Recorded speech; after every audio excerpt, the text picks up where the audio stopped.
అటువంటి వాటినన్నింటినీ కూడా ఈ రోజున మోడీ ప్రభుత్వం మొత్తం దేశం యొక్క రైతాంగానికి కానీ కార్మికులకు కానీ ఇతర వ్యవసాయ కార్మికులకు కానీ అనేక రంగాల్లో పనిచేస్తున్న వివిధ రంగాల సేవలకు కానీ ఏ రకంగా ఉపయోగపడిన విధంగా కేవలం కొద్దిమంది అధిక ధనవంతులకు మాత్రమే ఉపయోగపడే విధంగా కాకులు కొట్టి గొప్పలకు వచ్చే పథకం కింద కాకుండా కాకులు కొట్టి రాబోతులకు వచ్చే పథకాన్ని అమలు చేయాలి. లేబర్ కోడ్ 4ను జయప్రదం చేయండి. 12వ తారీఖున జరగబోయే సభను జయప్రదం చేయండి. 12వ తారీఖున జరగబోయే సభను జయప్రదం చేయండి. జరగబోయే సభను ఇప్పటి వరకు మన రాలేదు.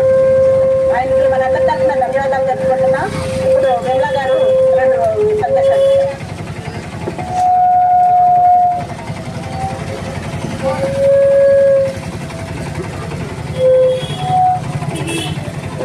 సోదరమన్నారా, ఈ రోజు ఈ జీవిత యాత్ర రావడానికి కారణం ప్రభుత్వమే. ప్రభుత్వం 4 లేబర్ కోడ్స్ ని ఏర్పాటు చేసి పేదలకున్న కార్మిక చట్టాలని దూదార్చడానికి చూస్తుంది. ఈ రోజున